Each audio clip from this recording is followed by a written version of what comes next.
News can seem like it's so far away until it actually hits you. Is your team prepared?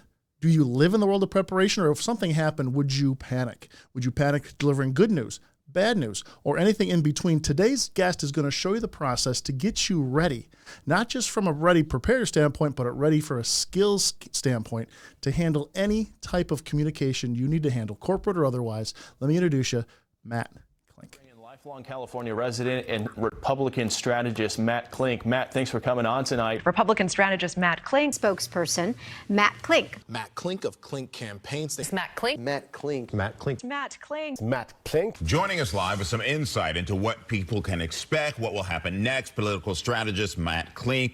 That was a pretty powerful intro. I mean, you've been on a lot of television shows. People turn to you for your insights, for your political consulting, for crisis management with the media. What are some of the things that people can take away from an experience like that? What benefits do they have when they get on television? One is, there's that old saying that a picture's worth 1,000 words. And if someone sees you on television, it adds instant credibility. And the thing that I always point out to people, I get called by a lot of friends and clients, and they say, "Hey, Klink, I saw you on TV last night." And I go, "Oh, great. What did I say?" They go, "I don't know, but you looked great." And, if you look at the geeking out a little bit, 60% of what people remember about you is visual when you're on television. So you have to be thinking about so if you go on TV in a t-shirt with disheveled hair, people are going to say, he's a slob. Why do I want that person to represent me? So, I don't have to wear a coat and tie every time. The mores and standards have loosened considerably over the last 5 years, but you at least try to look nice and make yourself presentable so that if someone says, that's the type of person that I want speaking on my behalf or representing my brand or fighting my issue, that you present credibility. And for me in my business, if you can't pass the credibility test, you're not going to get hired. Absolutely. And that's where, whether it's running a political campaign, running a major public affairs program for a company, or going on a major network to offer your analysis about what's happening in politics and why it's important. If you aren't credible, they're not going to ask you back. I love that. And there's two things I really want to dive in here. Number one is, yes, everything you're saying, when you're on television, it really has a shelf life of forever. I mean, this stuff doesn't really go away. It lives on YouTube. It goes on your website. I mean, it's such a credibility builder that you said people see it now. They probably see it. Yeah, they saw it last night, but they're going to see it a year from now, 5 years from now. This stuff has legs, doesn't it? It does. And it's also a word of caution that, you can make the bold prediction, but if you're wrong, you can flame out miserably. It's like that old, the old quotes where they have Bill Gates talking about why would anybody need more than 256K, in today's modern computing world. At the time, that seemed completely relevant. So you try to be strategically cautious in that they want you to take risks. They ask you to predict the future, what's going to happen. That's why they bring you on as an expert, especially on TV. But you don't want to do it in a way where you're so far out on the tree limb that it gets sawed off behind you. Oh, absolutely. Great point. Now, the other part I wanted to dive into a little bit was the advocacy, because you're literally putting causes on your back. I know you're a political strategist, but you've also been a spokesperson before. Tell me a little bit about how you got involved in that. Where did that come from? I was working on my first initiative campaign way back. I think it was 1992. And I was training people to speak as a campaign spokesperson. Now, mind you, I had never done it myself. I was a young pup in the industry. I was literally a body filling a slot. And after doing it for about 3 weeks, the campaign manager, and this will highlight how old it is, he hands me a cassette tape and he says, "Go up to Lompoc and do this radio show." And Lompoc is a little squeak town in the middle of California. And then come back and give me the tape. So I did. And as it turns out, I ended up being the number 3 speaker for that campaign where we were opposed to alcohol tax increases. We crushed the other side 69-31. But I was doing radio and television debates. I was going to voter forums and talking in front of hundreds of people. And at the time, it just seemed like this was normal. How could I not do this? And it was the it was the best thing that if I had to think about, oh my gosh, I'm not ready for this. What should I do?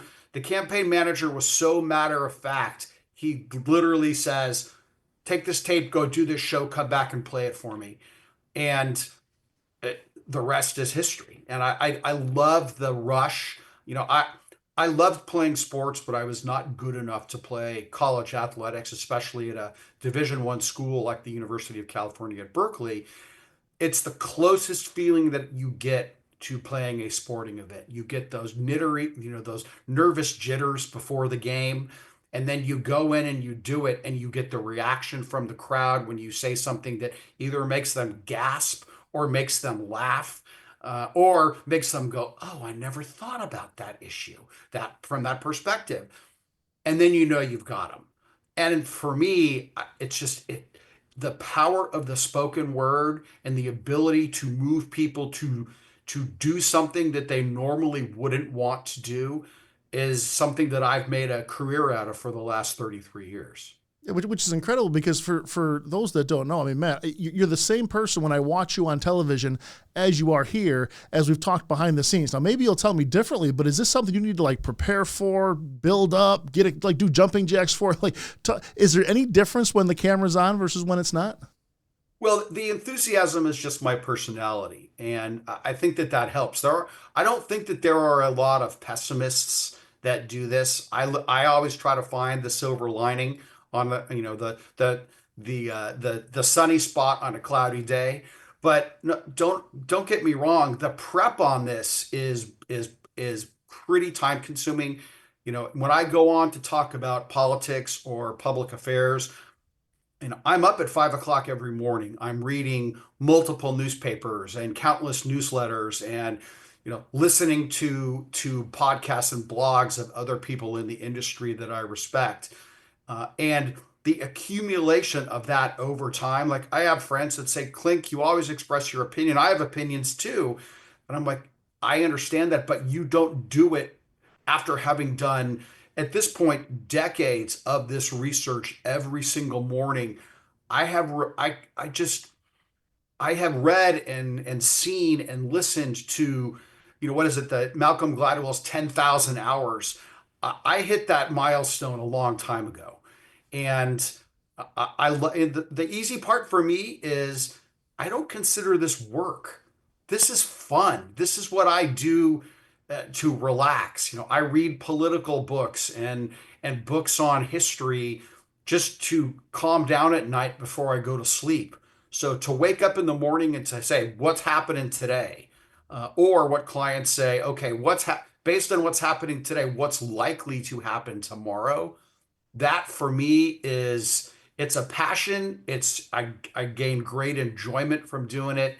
And I'm thankful that, enough people who find it interesting know that they can contact me to have me opine on pretty much any given subject. Which is related to my next point, because that time that you have already spent in it, it's who you are, it's what you do, it's your hobby. There's a lot that can be gleaned from that in companies that hire you to do talks or groups that have you. It's not just about, the political strategy, but it's really about immersing themselves and building a brand and becoming knowledgeable to the point where it's natural to have these discussions. This isn't a script, or this isn't something you're hammering home talking points like people think. No, exactly. There isn't, oh, we'll just hire him and we'll give him the number one or the number. Everything that we do is tailored to the client's specific needs and based on that time. I mean, I've worked for some clients for 20 years, and what we were talking about when they initially hired me has evolved, not only because their industry has evolved, but the political and the policymaking environment has evolved.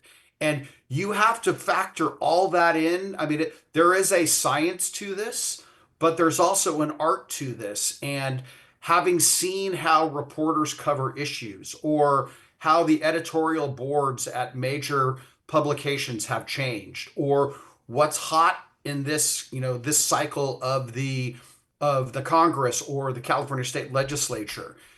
All that factors into how you communicate, to how you develop a strategy to influence the process. And the flip side of that is when I go on TV to talk about it, if you don't know the external environment, you can look grossly out of touch when you go in to talk to the news media or to a reporter or an editor, which if you go in and you talk about something and they're like, that's great, but that has zero relevance to what we're doing now, there's not a lot of ways you can recover from that. Yeah. And there's a lot of companies that hire you to do that, whether it's handling a crisis in the media or whether it's just being able to drive a message or get the word out or build a movement. But what are some of the other things that their people benefit from maybe when they have you come in for a talk? 'Cause I know your time's crazy booked up. You got on TV, you got interviews, clients. This is not a pitch for new clients, but what would the people in those companies benefit from hearing from you, whether they brought you in for half hour or an hour? What would some of their takeaways be? A lot of it is that one, it's an external messenger that helps build esprit de corps and confidence, or perhaps a new way of thinking about how the company does business. A lot. I mean, it's the classic example of shoemakers' kids that have no shoes. A lot of these companies are very good at going external and telling investors or policymakers or others why they're the best or more effective than X, Y, or Z, or why legislation would be harmful. What they don't do particularly well is communicate to not only the senior level, but to rank and file about not only what they're doing, but why it's important and what matters to them.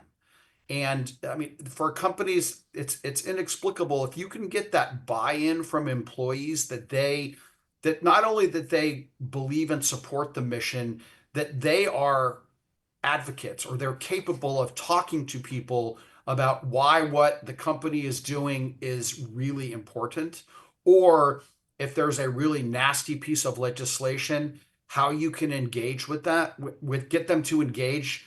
That's what makes a difference. That's what moves decision makers. That's what moves voters. That's what is interesting to the media. And you just can't do it when you need them. You know what? I always remind clients, the time to build a relationship is not when you need a relationship. It's before that. And just like if you were dating someone, that you can't just go on one date and expect to know everything you want about that person. Or building a relationship takes time. It takes trust. And that's where I think over my 30 years, we've done some of the best work is going into these companies and working with them on a communications program rather than just trying to resolve a specific event. I mean, it's that getting on your front foot, telling your story, making sure that people buy in, and not being afraid to modify it when, look, we're wrong quite frequently. But what differentiates a good consultant from a bad consultant is the ability to quickly pivot and to push forward towards something that will be successful. Recognize your failures or your not, quickly, and move on so that you can continue moving forward and not get stuck in, oh, that didn't work. What are we going to do? That's when companies have problems. That's when industries have problems. So it's really keeping them on their front foot, driving a message, and being able to adapt quickly. And to adapt with a smile on your face, right? Confidently. We started it off talking about how people are perceived, and you're perceived in an instant. Well, whether it's personal or whether it's in the business, if leadership in the business has something going on and people see they're in a bad mood or they're down or they're grouchy or they're terrified, they're going to think there's something wrong with the business and something wrong with their job and their future, right? So there's a lot of just having that presence and confidence to be wrong. And I think some of that probably comes from you're sparring like all the time and on television. How do you keep your cool with people that sometimes have the opposite view or the opposite stance? That's been lost a lot today, and it hurts me when you. I mean, look, when I go on these shows, they pit you on shows to fight. They pair me with someone who holds an opposite viewpoint of mine, and I've been on these shows where, where the person views me as the enemy, and it's scorched earth. I try to approach it from the perspective of the person is my opponent, but he's not my enemy. And I've found that you can disagree with people, but if you're respectful, shockingly, guess what happens?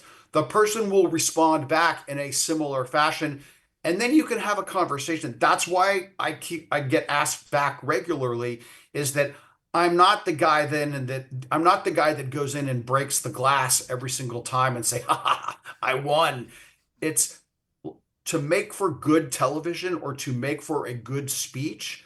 If you have two people, they want that contrast. They want those competing perspectives. But if you're both yelling over each other to try to get your point in, after about 10 seconds, people are like, oh my gosh, I'm turning the channel. Or that's when you see people in the audience pick up their iPhone and they're starting to respond to text messages. And don't you find it's the same in the boardroom? I mean, people are either way too prone to just saying yes because that's what they think they want to hear, and that sometimes there's not enough debate on the issues in the company. Yeah, critical thinking is important here. And I think that if you show people enough respect to offer them perspectives, now don't get me wrong, I am an advocate and I get hired, whether it's on TV or whether it's in a speech or whether it's for clients, I get hired to push a position. But that doesn't mean that I'm so blind to what other people are saying to say, hey, that's a really good point. And here's how it fits with what we're trying to do. So, Yeah. I mean, you have to be an advocate, but you just can't be. This is not There's a difference between advocating and propagandizing. And propagandizing doesn't work. Effective advocacy does. And then it's the same when you're with your group. You talked about building a relationship before you need it. It's about that building of trust, that transparency, and sometimes having to deliver bad news. It's not always sunshine. No, exactly. And case in point is when we're working on crisis management situations is something, something terrible has happened, whether it's a fire or an explosion or heaven forbid a death. And you have to communicate that and you have to, the tone has to meet the moment, meaning that if there's been a major fire, you can't go out and be all smiles and optimistic because again, going back to what we said earlier, the visual of being on TV or in front of a camera has to meet the mood of the moment. But people do want to communicate in a clear, crisp manner, and they don't want you to just tell them what happened. They want you to talk about what you plan to do in the future to make sure that you can resolve the problem quickly, that it won't happen again, that the company, is taking the steps necessary to reform. They want some degree of forward-looking progress. That's what people generally want. They don't need you to say, we really screwed up.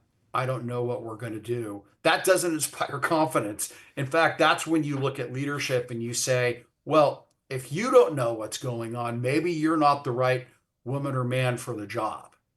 And I think that that's what we try when I talk to a CEO or to a head of government affairs or comms. It's, let's make sure our story is straight on what happened so we don't guess. And then let's talk about what the next steps are. And it's perfectly acceptable to say that you don't know. But if you're saying you don't know for every question, I would urge that client not to get in front of the media yet. Go figure some of that out first. Right. Well, yeah, exactly. I mean, the worst thing that you can say is they say, well, tell us, why did the explosion happen?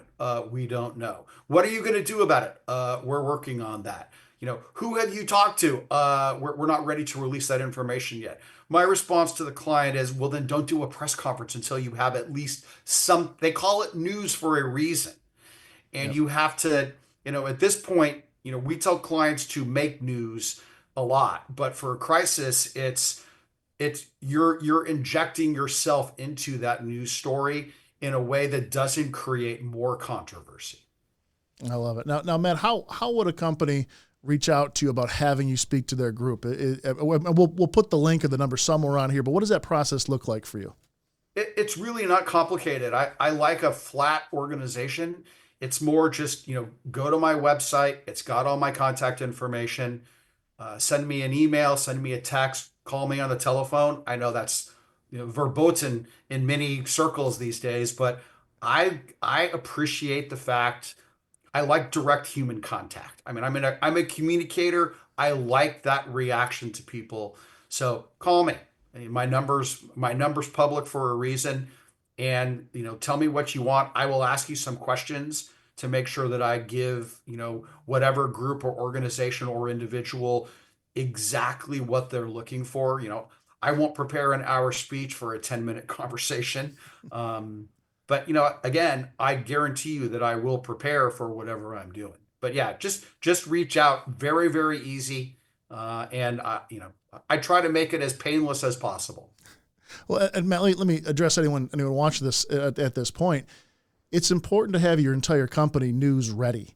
Even though they may not be allowed to speak to the media, to have everyone at your office, or your company, your organization, understanding the ideas of presence, understanding the idea of communication, understanding the idea of tone, understanding the idea of transparency. I mean, these are all values that isn't Republican, Democrat, or independent. These are things that are part of the communication structure. And without this balance, and without fostering an environment where ideas can be debated, where ideas can be brought up, and then when we leave the room and message it, we can all get on the same page with the advocacy for your clients, your customers. And yes, it's not selfish to say even your bottom line and your profitability. Strong companies make strong communities. We need them. Matt, I want to change gears a little bit unless you got something to add to that. I just want people to know, do not wait to get on Matt's calendar. If you got an event coming up, you got whether it's a sales meeting, it could be an all company meeting, it could be an annual meeting, could be an organization you want to put Matt in front of, reach out to him. He'll make it super easy. Matt, go ahead. No, I think you hit it right on the head. And that, it's not just communicating with the media. Every employee in a company, I don't care whether it's the person that's installing the cable line up through the CEO, engages with people. And the more that you can help them become, they don't have to know the ins and outs or the latest stock price for company X, but they should know some basic facts about the company so that they are knowledgeable. And all that takes is a little bit of education and a little bit of communication with people. Again, the internal communication piece of this is essential. And then the cadre of people, whether they're sales and marketing professionals or government affairs professionals, they need to take that messaging to the next level so that they are effective. If you don't want to use a loaded political term, they are effective ambassadors. But the government people, they are flat out advocates. The comms people are flat out advocates. They need to make sure that they are on point and ready at any given time. I mean, they could be sitting at a bar or a restaurant having a conversation, and at the table next to them could be a reporter or a staffer for a legislator. And they need to make sure that if they're overheard, that what they're saying is the direction that you want the company to go, that is accurate. Because, every once in a while you hear, oh my gosh, I overheard a conversation and they were talking about how messed up company Y is. Well, that's a lost opportunity because someone felt the overwhelming need to make themselves more important than the company that they're working for. Yeah, absolutely, man. And I think it's a no-brainer. Anyone, people know the best companies have great retention of clients and customers, and they get great reviews and fans. And a lot of that's communication, whether it's customer service, whether it's sales, or even operations sometimes interacts with customers. Sometimes you got to deliver bad news one-on-one to a client. And having that relationship built like this would be absolutely brilliant. I'd love to have you in front of a sales team, a customer service team. All that makes a ton of sense. I would love to as well. I've done it before, and some people will say, "Why are we getting this? This has nothing to do with my job." And my point usually is, it has everything to do with your job. If you're inspired or knowledgeable about the company that for which you work, that's exactly what you should want to know. It make your job easier so that if someone asks, why are you doing this? Why is this important? Don't chance it that they're going to get it right just because osmosis of being around the water cooler every day. And it, again, doesn't take a lot, whether it's a presentation followed up by some regular communication. I mean, again, it's communicating, building that relationship. 80% of the people may never have cause to use it, but if they do, why not make that as effective as possible for those employees? I love that, man. Now, I want to change gears just for a moment. I want to ask you, what's a typical day like for someone who does these TV appearances like that? I mean, I know you're up at 5 a.m., you're reading the articles, you're going through all the stuff, but what does a day look like for you? They're all different, and I think that for me is the enjoyable part. I mean, if I did corporate communications for 2 years a number of years ago, and they're like, "Oh, it's October. We do the such and such." And I go, "Wait. You do this every year on October?" The point being that I like the change. I mean, I have, 10 to 15 clients on any given basis, and we switch gears all the time. And then you inject the news media into that. They'll call, and sometimes it's, "Hey, Matt, we need you on in 15 minutes to talk about this issue that's breaking. Can you do it?" And guess what? Like anything, if you say, "Oh my gosh, I'm busy, I can't make it," the phone stops ringing. So, now that I'm senior enough in my career, if I have calls or if I have meetings, I can generally reschedule them, postpone them for an hour or 35 minutes, which is, but normally it's, I get up, I make sure I'm current on what's happening throughout the day. I'll progress with my normal public affairs, political meetings. And then inevitably 3 or 4 times a week, I get called by various news organizations, television, radio, or print reporter to talk about a certain issue. And we get that scheduled. I then prepare for that specific event so that, if we're going to talk about, the prime minister of country X meeting with Donald Trump, what does that mean? You know, I have to make sure that I know, well, one, what they're talking about, two, where they're meeting, three, if they've said anything publicly, four, what the overall political environment is in the relations between the two countries, so that then you can at least, because they don't give you the questions beforehand. They want your genuine reaction and the benefit. They're looking for good news, meaning they want knowledgeable people with experience to offer a unique perspective. So they're not playing gotcha, but that still means you have to prepare. And now, if I'm a spokesperson for a cause, some outlets do play gotcha. So you do have to be ready for, you think you're going to talk about this. And say, well, you've gotten a big financial contribution from such and such. Won't that influence your decision making? You've got to be prepared for that too.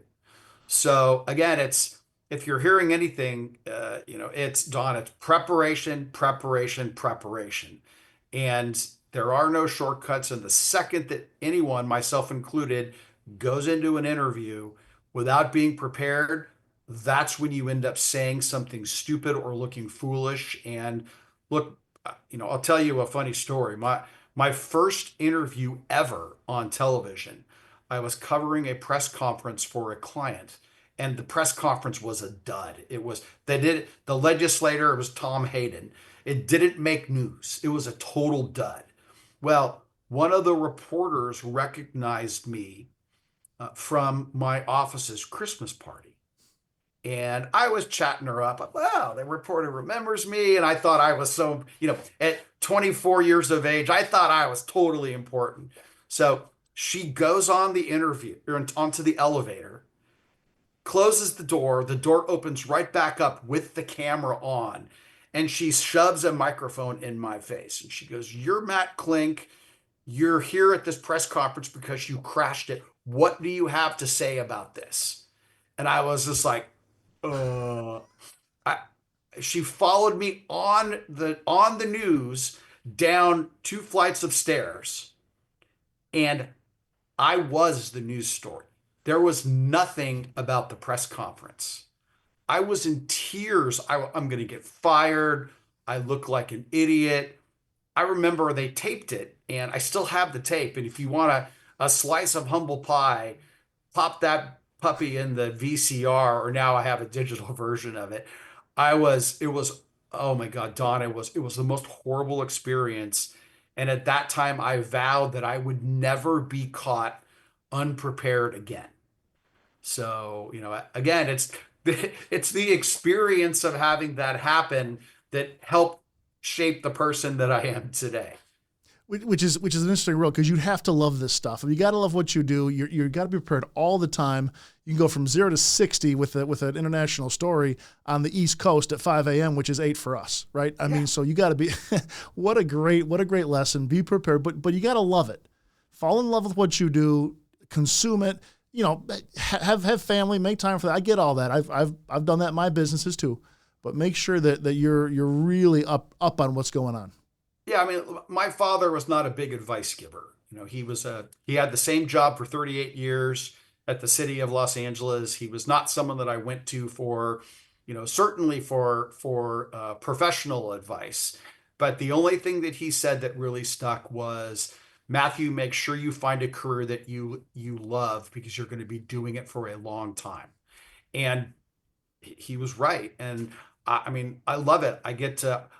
We used to say, I know what's going to be in tomorrow's paper, whether it's the city of Los Angeles, the state of California, or Washington, D.C., depending upon the issues that I'm working on. That for me is so interesting. And then it's, all right, how can I shape that story? How can I influence the coverage to help my client, achieve what they need? Or if you're talking in the press or to a reporter, it's that insight about, they can get a news reporter to tell you what's going on, but it's the why. Why are they doing this? What do they need to achieve when they do this? That's what I think that people find interesting. Yeah, I love it. Now, don't hesitate. Reach out to Matt, get him in front of your companies, your organizations. His schedule fills up quick, and like you said, something can go on at any moment, and boom, he's getting called by the news agencies. If you want that type of not just business, but trust and authority, really, Matt, it all comes down to establishing authority and rapport. And that's what I think you got a huge advantage. Your people need to have that transparency, that truth, that power to debate, power to represent a cause, which will be your cause. So, Matt, appreciate you. I'll leave you with the last word. Anything you want to say? Look, I've worked in 35 countries on 6 continents. I always joke with people that, I yearn to do a media hit about something that's going on in Antarctica. And yes, the politics is different. The policy making process is different. That's just a question of quickly understanding it.